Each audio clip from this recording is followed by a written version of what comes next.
Hola a todos y bienvenidos a este espacio del periódico El Espectador, en el que nosotros estamos comprometidos con quienes leen nuestras páginas, pero también quienes consumen nuestro contenido en redes sociales y en las diferentes plataformas. Bienvenidos a este espacio en el que vamos a hablar de un tema relevante en Latinoamérica y en Colombia, la desigualdad, que es importante mencionarlo, no es un asunto sencillo y en realidad implica todo un panorama y un juego de lógicas de poder que es indispensable tenerlo presente. Nosotros desde El Espectador creamos este espacio porque creemos que es indispensable mirar también un aspecto que se ha dejado de lado cuando se habla de desigualdades y es hablar de las élites. En la mayoría de los casos y muchas veces desde la academia nos hemos centrado en las personas más vulnerables, pero estamos dejando de lado a quienes agudizan tal vez estas asimetrías sociales y estas relaciones que dificultan también el acceso en muchas oportunidades. Y por eso, desde El Espectador, tenemos a dos invitadas maravillosas que nos acompañan el día de hoy. Ella es Carolina Cepeda Másmela, quien es profesora del Departamento de Relaciones Internacionales de la Pontificia Universidad Javeriana, quien es politóloga y magíster en estudios políticos de la Universidad Nacional de Colombia y doctora en ciencia política de la Universidad de los Andes.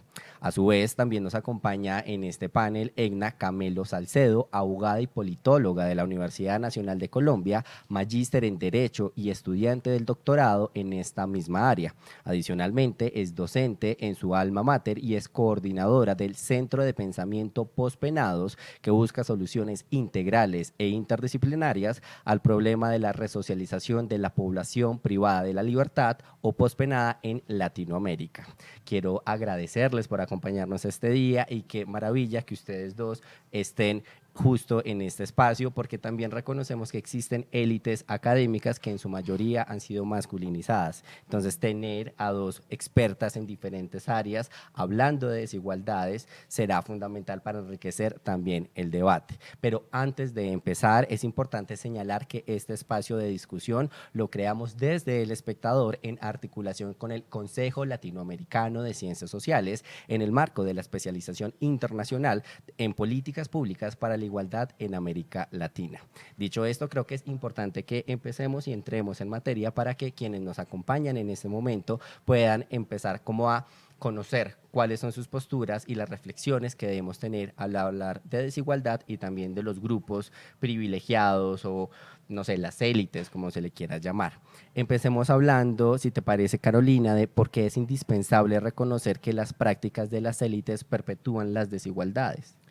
Bueno, creo que tú señalabas algo muy importante, Cristian, en la introducción y es conocer a las élites, ¿no? Ciertamente tenemos un sesgo en las ciencias sociales y tendemos a acompañar más, participar más con los grupos más vulnerables de la sociedad, pero pues también esto tiene una explicación y es que quienes trabajan o quienes trabajamos desde ciertas perspectivas críticas, pues consideramos que trabajar con estos grupos tiene un sentido político mucho más fuerte porque digámoslo de manera un poco utópica, pues la idea de cambiar el mundo pasa por trabajar y acompañar a estos grupos. Sin embargo, descuidamos en cierta medida conocer a los grupos más poderosos y es importante también conocerlos. Sobre tu pregunta, ¿por qué debemos acercarnos y por qué debemos tener un conocimiento aquí? Yo creo que hay dos elementos que son importantes. El primero, pues porque finalmente, si lo ponemos en términos de las élites que dirigen la sociedad, que organizan la sociedad, pues son quienes de cierta manera transmiten su visión de mundo, transmiten la manera como entienden, cómo ven el mundo, las preocupaciones que tienen y cómo esto se institucionaliza o cómo esto se lleva a la práctica en el diario vivir, ¿no? Y muchas veces en el diario vivir no lo comprendemos, nuestra cotidianidad a veces no nos permite entender que esa cotidianidad está también muy marcada y está de cierta forma diseñada por esa visión de mundo que se ostenta desde las clases que nos dirigen y creo que eso es importante reconocerlo en términos de entender las estructuras de poder que hay en el mundo y también quienes quisieran o quisiéramos cambiar algo de este mundo, pues encontrar unas pequeñas entradas para poder hacerlo. Sobre todo porque precisamente en esa cotidianidad que mencionas se ha normalizado la desigualdad, ¿no? Crecemos en contextos y más en Latinoamérica en donde entendemos que hay unos que más tienen y otros que menos tienen y creemos que es la regla general, que siempre es así y debería seguir siendo así. Pero precisamente por eso es importante que empecemos a cuestionarnos desde el periodismo periodismo, desde la academia y también desde las audiencias, por qué es indispensable también cuestionar un poco pues es lo que tú mencionas, el statu quo, ¿sí? La normalización de estas situaciones. Pero hay algo que también hay que mencionar y es que en la actualidad se busca desde diferentes áreas establecer una relación entre la burocracia, lo que tú mencionabas, los grupos poderosos, quienes de pronto han hecho como mayor incidencia o han aprovechado en algunas ocasiones también sus situaciones de privilegio para también dominar y aprovechar estas situaciones de poder y de sometimiento. Hablemos también y ahora le pregunto a Egna, ¿por qué la burocracia en Latinoamérica se podría considerar una minoría selecta? Pues yo creo que sería bueno aquí hacernos una imagen de qué es esta dominación y concentración de poder, primero para pasar como a ese término burocracia. Y pues yo invitaría a pensar como en esta teoría que tienen en administración de empresa que se llama teoría de la organización, en donde si pensamos, y si también pensamos en nuestras familias, por ejemplo, hay una organización, se estructura de ciertas formas y tiene unas marcas particulares. Entonces tú tienes un jefe y tiene un carácter particular y eso va marcando ciertas cosas en la organización. Y eso va marcando también ciertas pautas de comportamiento. Y si así se vive nomás en la familia pequeñita o en una organización grande, imaginémonos cómo sería pues toda una sociedad. En el marco latinoamericano pues se marcan muchísimas más cosas. Entonces hablar aquí de élites y de cómo concentran la burocracia, que burocracia entendámosla como esta estructura del Estado que se usa pues para reformas o para la creación de instituciones, pues habla también de esta historia. Entonces acá me vino un poco el relato que nos hacía el profe Carlos Medina, en donde nos hablaba de cómo esta estructura regional, por ejemplo, de Colombia, en Chocó se manejaba desde la minería y de la explotación de los recursos mineros y pues energéticos, y esa estructura marca geográficamente una forma de articularse de la población que hasta hoy en día no se ha podido cambiar.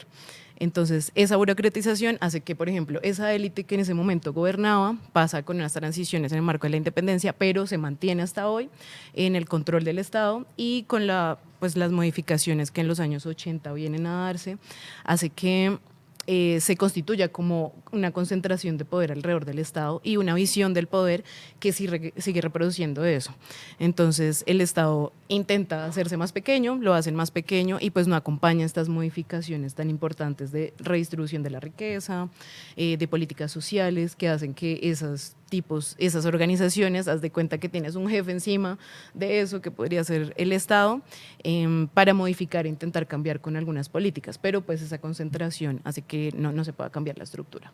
De la intervención que haces hay algo que me llama la atención y es el cuestionamiento de la concentración de la riqueza. Es algo que de hecho desde la campaña política el actual presidente Gustavo Petro lo mencionó y se supone que ya lo está empezando también como a trabajar en su plan de gobierno, pero no sé si precisamente frente a este tema Carolina nos quiere agregar algo. Solamente quería hacer como meterle un poquito de tiza al asunto y claro, Edna nos presenta toda una definición de la burocracia y cuál es el papel que esto juega, pero yo creo que en el caso de Latinoamérica es muy importante hacer matices porque Latinoamérica siempre nos lleva, es la gran tentación, es decir, la región es toda de esta manera y la región tiene particularidades bien interesantes, ¿no? Entonces una cosa es el Estado mexicano, otra cosa es el Estado argentino, otra cosa el Estado colombiano, otra cosa el Estado salvadoreño, el Estado hondureño.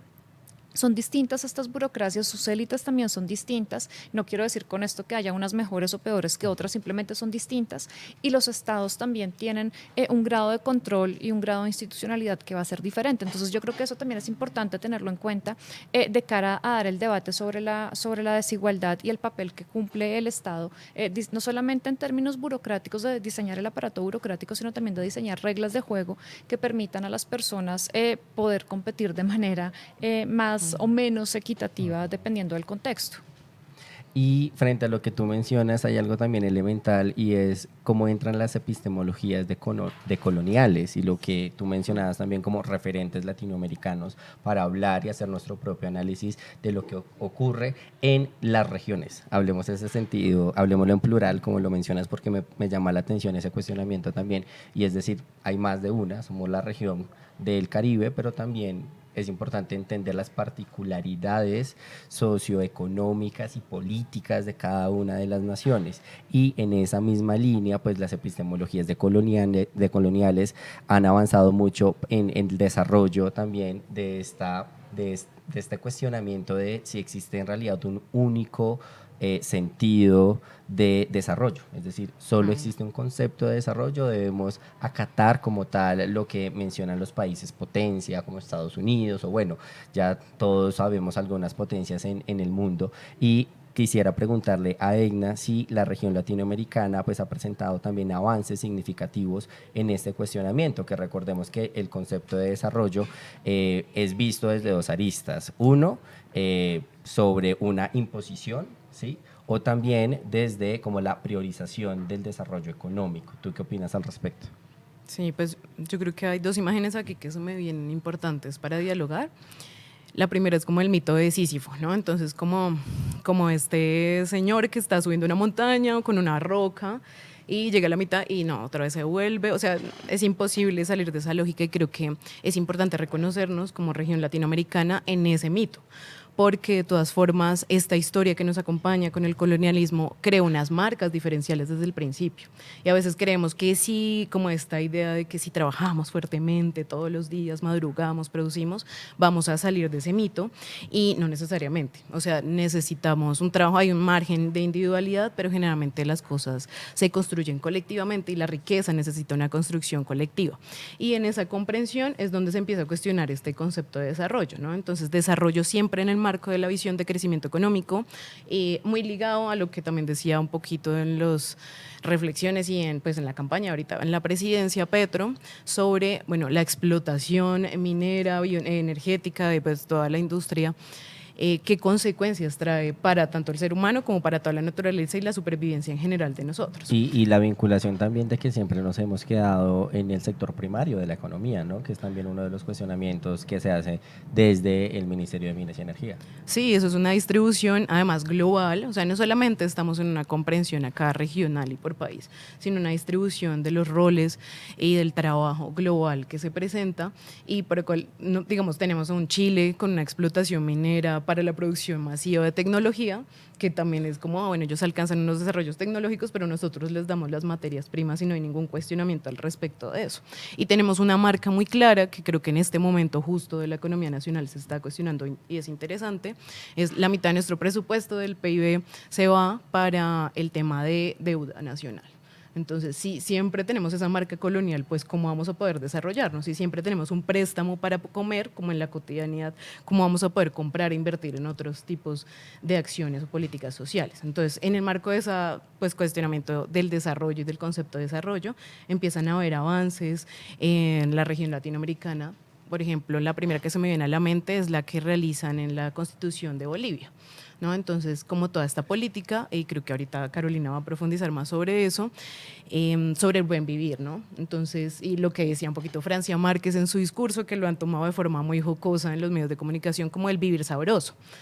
Y vivir sabroso no solamente como, ay, no es que se van a dedicar a no hacer nada, no trabajar, en este concepto de explotación también, sino poder disfrutar del otro, de sí mismo, del tiempo, y a partir de eso también desarrollarse. Y creo que en estos países desarrollados que viven a costa, o sea, son desarrollados a costa de la explotación de nosotros, sí han aprendido eso por la disminución de las horas laborales y aún así siguen con altos niveles de productividad y pues desarrollos tecnológicos. Entonces, pues sí han habido avances, la articulación regional ha sido una de las cosas más importantes y es lo que se está moviendo ahorita en la región.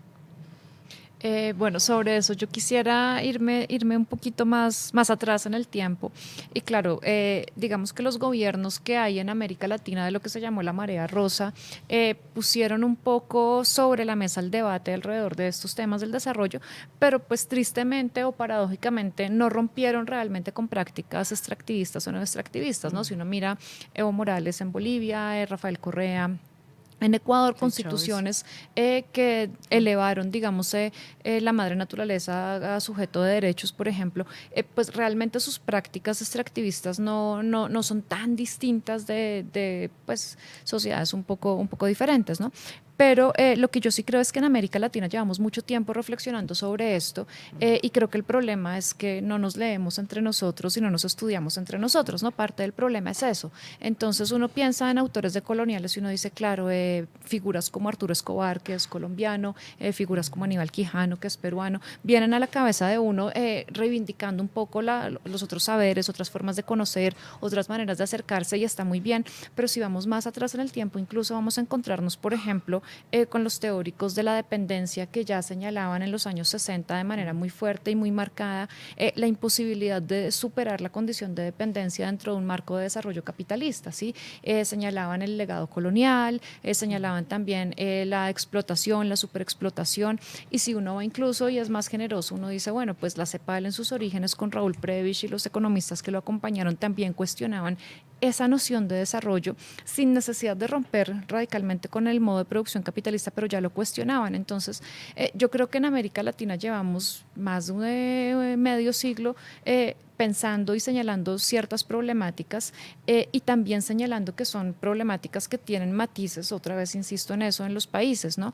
Y cómo vamos a afrontar esa situación, qué tenemos que hacer, reivindicar otros saberes, reconocer al otro, que creo que ahí es donde podemos empezar a enlazar un poco más con la temática de fondo de este podcast y es, en buena medida, reconocer al otro no pasa solamente por decir sí, ahí está, sino es reconocerlo en condiciones simétricas, darle el respeto que se merece, dejar de reconocerlo de manera subordinada, como ese otro que está allí, pero no lo invito a la discusión grande, no lo incluyo en la toma de decisión, sino más bien veámoslo, conozcámoslo, aprendamos del otro en la medida de lo posible. No se trata de cambiar posiciones ni nada de esto, sino simplemente de identificar que existe y que tiene otra mirada y tiene otra manera de acercarse al mundo. Y hay algo que también se puede como extraer un poco de las intervenciones de ustedes dos y es la necesidad imperiosa de articularnos en Latinoamérica y en empezar también a apoyarnos a partir de tal vez el desarrollo tecnológico productivo en cada una de las naciones. Hemos visto, por ejemplo, que cada país, no sé, tiene una fuerza y en su PIB tiene mucha contundencia la producción de granos, la producción o la transformación también de los mismos. Entonces podríamos ver también que es indispensable una articulación y ya se estaba pues adelantando con los gobiernos de izquierda. Veíamos a Lula hablando con Petro después de que fue reelegido, diciendo es necesario que nos acerquemos. Ahora creo que está en veremos y está titubeante con Milei, que acaba de llegar pues a la presidencia de Argentina, pero es indispensable también que lo miremos desde el periodismo, desde la academia, que finalmente es el objetivo de este espacio, que usted, nuestro lector o espectador, pueda también dimensionar cómo estos temas lo tocan usted en el día a día. Y es indispensable también que hablemos de algo, y es que los movimientos sociales en Latinoamérica cada vez precisamente acogen más conceptos como la interseccionalidad y la circunstancialidad, que para explicárselo a nuestros, a quienes nos acompañan en este video, pues es indispensable entender que las características de, por ejemplo, la clase social, el género y la raza influyen también en la distribución del poder. Y quisiera preguntarle a Carolina Cepeda en este momento si existen falencias materiales para la aplicación real de una democracia representativa, teniendo en cuenta la desigualdad étnico-racial y la hegemonía de la blanquitud en la región. Bueno, yo creo que hay que empezar por hablar de la misma limitación de la noción de democracia representativa, ¿no? Si nos acogemos únicamente a la democracia representativa y lo vemos como en el sentido estricto del término, pues es profundamente limitado. ¿Cómo podemos participar los ciudadanos de verdad, ¿no? Eso por un lado. Por otro lado, claro, hay una cantidad de imposibilidades porque tenemos una serie de exclusiones en América Latina y en el mundo. No vamos a decir que esto es una particularidad de América Latina, pero pues estamos hablando de la región.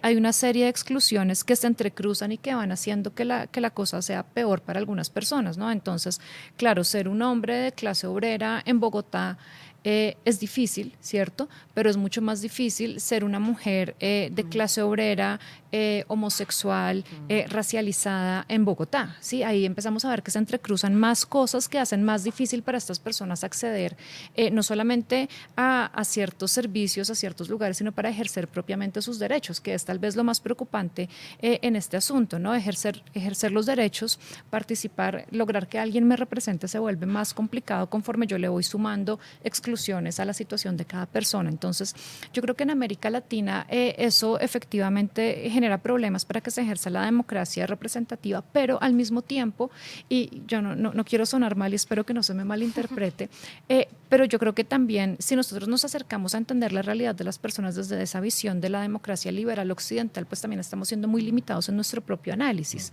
Y si empezamos a conocer también distintos movimientos, distintas organizaciones sociales, nos damos cuenta que tienen otras formas de participar, tienen otras formas de gestionar sus problemas, para usar este término occidental de gestionar, de lidiar con su vida y con su día a día, ¿no? Entonces, si nosotros nos acercamos, por ejemplo, a comunidades afrodescendientes del Pacífico colombiano, encontramos maneras distintas de organización, de participación, de toma de decisión. Si nos acercamos a comunidades andinas, indígenas andinas en Colombia, en Bolivia, en Perú, también vamos a encontrar otras formas de organizarse, otras formas de tomar decisiones, otras formas de alinear a la comunidad. Y si vamos a los barrios populares en grandes ciudades, lo vamos a encontrar. Entonces, yo creo que también parte de nuestra mirada hacia esto tiene que salir de esta visión de hay que acomodar la democracia para que todo el mundo quepa, maravilloso, perfecto, pero por otro lado la gente ya lidia con sus cosas, ¿sí? Y la gente ya lo hace, y lo que tenemos que empezar a incluir aquí también es el cómo lo hace, cómo identifica sus problemas, cómo busca soluciones y cómo lidia con su día a día en la cotidianidad, porque pues finalmente para la gente lo más importante es eso, es lo que pasa aquí y ahora, y cómo están gestionando sus problemas y cómo están gestionando la exclusión, cómo están gestionando la limitación que les genera el acceso a sus derechos, cómo están limitando la imposibilidad de participar en el mercado, cómo están gestionando la imposibilidad de que el Estado supla sus demandas. Entonces yo creo que eso también es muy interesante y nos permitiría además ampliar un poco nuestra noción misma de democracia y nuestra práctica misma de la democracia. No sé si puedo complementar. Claro, por favor. Pues es que Carolina me hace pensar en tres cosas muy importantes, y es como también ese cuestionamiento sobre la democracia representativa ya en la transición que nos permite también nuestra Constitución del 91 hacia democracia participativa. Y pues yo pensaba aquí un poquito poniéndome filosófica en Kant y Hegel, porque hay una tensión siempre permanente, y creo que la ciudadanía debe ser muy consciente de esto, en donde por un lado, o sea, está el individuo y nuestras motivaciones y nuestra cotidianidad que nos mueve, y por el otro lado siempre estamos en colectivo. Entonces, si no nos responsabilizamos también de eso colectivo y no participamos y no nos damos cuenta que, pues como este dicho de no, es que allá esos políticos deciden unas cosas, yo no me meto, yo no voto, al final ellos deciden muchas cosas. Es limitado, es cierto, o sea, debemos trabajar colectivamente y aprender de esas colectividades y organizaciones locales que vienen gestando cosas, pero también la apuesta es por el poder de las instituciones, porque ellos determinan cómo se redistribuye el poder, tienen una incidencia muy importante en esto, aunque limitada, la hemos visto aquí, yo que me vine con esto justamente por eso, porque construimos toda una estructura de control de los conflictos y el derecho de la guerra, y nos estamos dando cuenta que si no estás en Estados Unidos plantado de determinada forma y eres hombre heterosexual, entonces no van a hacer nada y te van a dejar morir allá en Palestina, porque no haces parte del gremio de distribución de poder global. Y en ese marco, pues también la última cosa que quería referir aquí es que generalmente nos han limitado en Latinoamérica, o siempre se ve desde esta perspectiva de desarrollo y democracia general, como la emoción, ¿no? Lo popular, lo caudillo es reprochable para poder alimentar las instituciones, y creo que es un momento de reivindicación de eso emocional que nos atraviesa, de lo que nos ha acompañado, de lo que nos ha permitido sobrevivir en medio de este contexto tan inequitativo. Y pues no es como una invitación a votar por caudillos, sino una invitación también a rescatar esa emocionalidad que nos atraviesa para conectarnos con la institucionalidad y renovarla de cierta forma.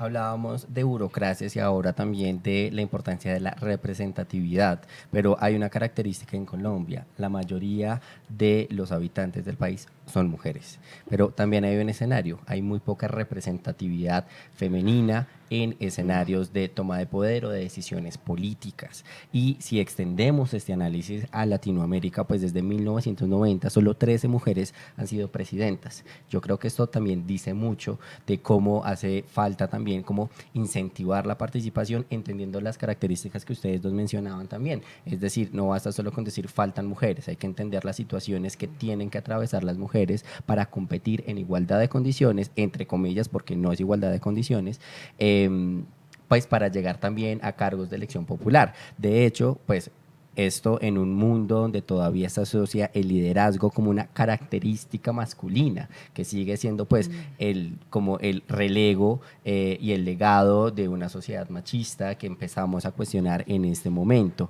Pero quisiera preguntarle a ustedes dos cómo explicar precisamente las barreras adicionales a las que se someten y a las que se enfrentan las candidatas en el ejercicio pues de las élites políticas, pues para poder vincularse a ellas. Pues a ver, de entrada hay una serie de obstáculos estructurales que son difíciles de superar en la sociedad en la que vivimos. Vivimos en una sociedad que es patriarcal y eso creo que no tiene mayores discusiones, más allá de los pequeños cambios y ajustes que se hayan hecho en los últimos, digamos, 30 años, pero la sociedad sigue siendo patriarcal, es decir, es una sociedad diseñada por hombres, los hombres son quienes determinan las reglas de juego y unos hombres en particular, ¿no? Una masculinidad hegemónica porque son unos hombres, tú decías, un hombre blanco, heterosexual, por supuesto, con esta idea como el guerrero, más o menos, es quien pone las reglas de juego. Y el mundo está diseñado de esa forma. Entonces, quienes no cabemos dentro de esa definición, pues nos toca difícil, ¿cierto? Esa es una primera exclusión, pero también hay otra y es cuando empezamos a ver esas 13 mujeres que han sido presidentas en América Latina, cuando empezamos a ver las mujeres que ocupan estos puestos visibles, pues también son mujeres que tienen particularidades muy específicas, ¿no? Son mujeres que han tenido acceso a la educación superior, son mujeres que se han podido formar, no vamos a entrar a ver sus historias de vida, pero entendemos que son mujeres que también han estado en lugares privilegiados. Con esto no quiero decir que no lo merezcan o que no deban estar allí, sino que si limitamos nuestro análisis a contar mujeres, no a decir cuántas mujeres hay, pues vamos a encontrar que hay muchas mujeres en muchos espacios, eso no se discute, hay muchas mujeres ocupando posiciones en muchos espacios, pero pues ¿quiénes son estas mujeres y qué agendas traen estas mujeres, ¿no? Entonces, Colombia tuvo una vicepresidenta antes de Francia Márquez, que fue Marta Lucía Ramírez, tiene ahora Francia Márquez, y si uno mira las agendas de ambas mujeres, son agendas muy distintas.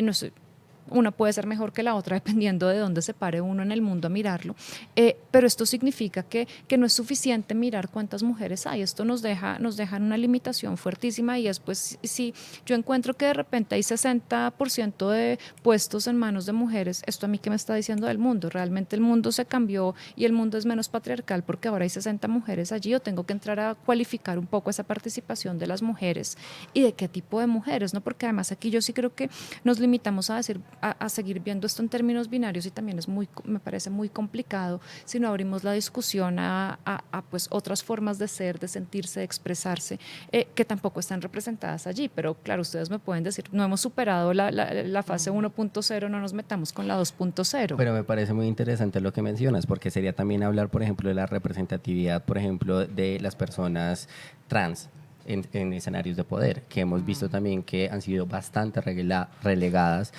a lo largo de la historia. Sí, totalmente de acuerdo, a eso me refiero. Y cuando decía que se entrecruzan muchas exclusiones, hablo precisamente de eso. Y algo que a veces se nos va también como debajo de la alfombra, pero que es supremamente importante, y es la cuestión de clase. ¿Cuál es la condición de clase de las personas? Porque aquí volvamos a lo mismo. ¿Quiénes son las mujeres que pueden ser ministras? Mujeres que tienen acceso a educación superior, además son mujeres que ¿cuántos años tienen para ser ministras hoy? Yo no soy ministra a los 20 años, ¿no? Entonces, una mujer que hoy tiene 45, 50 años, para poder tener el acceso a la educación que tuvo, estamos hablando de tiempo atrás, ¿no? Entonces, las condiciones eran distintas. Igual, si yo encuentro a una persona, miembro de la comunidad LGBTI o de las disidencias sexuales, que está ocupando este puesto, también es una persona que tiene cierto tipo de privilegio y estoy omitiendo todo el entorno de quienes no pueden acceder a esto. Y me van a decir, bueno, entonces apague y vámonos porque no hay manera de hacerlo fácil. No hay manera de hacerlo fácil, pero creo que el primer paso para esto es empezar a reconocer que no podemos limitarnos a contar cuánta gente hay en estos espacios, sino quiénes son estas personas, cómo abren camino para que otros en sus condiciones o en condiciones similares también puedan llegar y puedan acceder a esos espacios o puedan ejercer sus derechos de manera más plena. Y las características que, pues, como tal, tienen para llegar a estos cargos, que es lo que tú mencionas, el acceso a la educación, tal vez el poder adquisitivo para acceder a esa educación cualificada, porque también hay que entender lo que, por ejemplo, en Latinoamérica sigue muy latente en algunos países, el tema de las barreras para el acceso. Muy costosas los costos es excesivo el costo, por ejemplo, de las matrículas en algunas universidades, o se cree también que, por ejemplo, algunas universidades puntuales pueden llegar a facilitar el acceso a cargos de poder, ¿sí? Por el nombre y el prestigio de las universidades, que también sucede a veces.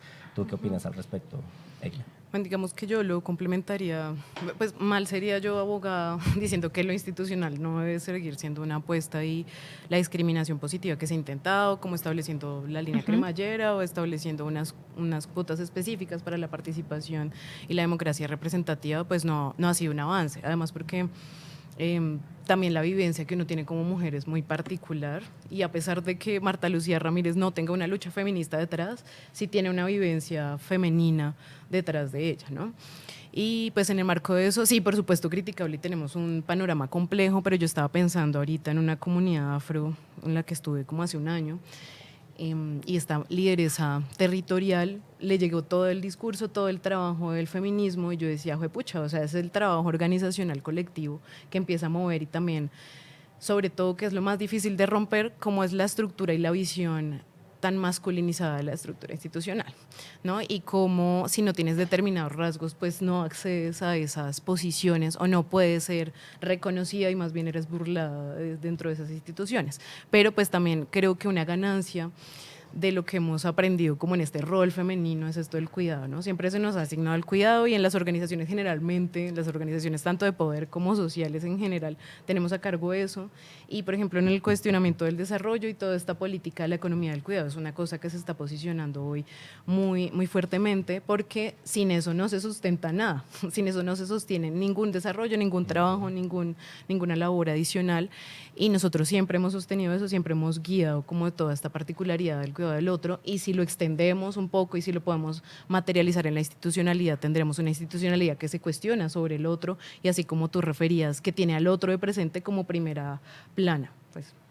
Y frente a lo que comentas, creo que es enriquecedor conocer también como autores, autoras que hablan sobre este tema. Por ejemplo, ahora se me viene a la cabeza Esther Vivaz con su libro Una madre rebelde y es como una mamá desobediente, gracias. Mamá desobediente, una mirada feminista a la maternidad. Tuve la oportunidad de leerlo y fue precisamente un cuestionamiento en torno a si las mujeres no siguen dedicándose a cuidar a los niños como históricamente se les ha obligado. No hay hombres que puedan dedicarse de tiempo completo al trabajo y no va a haber tampoco como una proyección en torno a las dinámicas sociales que tenemos en este momento. No se trata sino de en realidad como reconocer esa labor de cuidado que ni siquiera es gratificada emocionalmente, ¿sí? Sino que siempre se le ha asignado a las mujeres en medio de esta imposición de los roles de género que se replican desde la infancia, desde que somos muy pequeños. Pero precisamente yo quisiera hablar, y ya para ir cerrando este espacio, de algo que me parece indispensable, y es que, bueno, hablábamos de la burocracia, de la política, del derecho, de las instituciones, pero también hay algo que influye mucho en la opinión pública y es los medios de comunicación. Y creo que también es necesario que nosotros como periodistas empecemos también a cuestionarnos cómo podemos desde el ejercicio periodístico aportar a la lucha de las desigualdades. Una respuesta que yo creo que más que nosotros mismos debemos empezar a buscarla también desde afuera para tratar de encontrar esa línea que nos pueda orientar a esto. ¿Qué opinan ustedes? ¿Qué nos recomendarían? Pues a ver, lo primero que yo recomendaría es hacerse la pregunta de si les interesa o no luchar contra la desigualdad. Y creo que la respuesta de alguien que diga, no, a mí no me interesa, pues es válida. No todo el mundo tiene que estar sumado en la misma lucha. Si a alguien le interesa desde los medios de comunicación conducir este tipo de luchas, pues tiene que darse cuenta uno de los recursos de poder que hay en los medios de comunicación, la cantidad de información, las audiencias, el lugar de privilegio que se tiene para enunciar ciertos postulados, para decir ciertas cosas. Y segundo, pues evitar reproducir las desigualdades al interior de los medios de comunicación, es decir, no solamente hablamos de desigualdades económicas, hablábamos de acceso a derechos, representatividad, reconocimiento, entonces creo que esa es una apuesta que hay que hacerse. ¿Existe autocensura? ¿No existe autocensura? ¿Hasta qué punto y hasta dónde están dispuestos a llegar? Y creo que aquí los medios, como si uno piensa en los medios como un aparato amorfo casi, yo creo que ahí la pregunta es para quienes están en los medios y quienes quieren ejercer su oficio, quienes quieren hacer cosas de manera diferente y pues insisto, es válido y ahí la pregunta tiene que arrancar es por ahí. ¿Les interesa participar en esto? Si les interesa, cómo sienten que pueden contribuir y más que la ciudadanía decirles a ustedes qué hay que hacer, creo que tiene que venir de una reflexión propia desde el mismo medio. Bueno, pues yo, Gracias. el todo se le habla de reflexión. Gracias.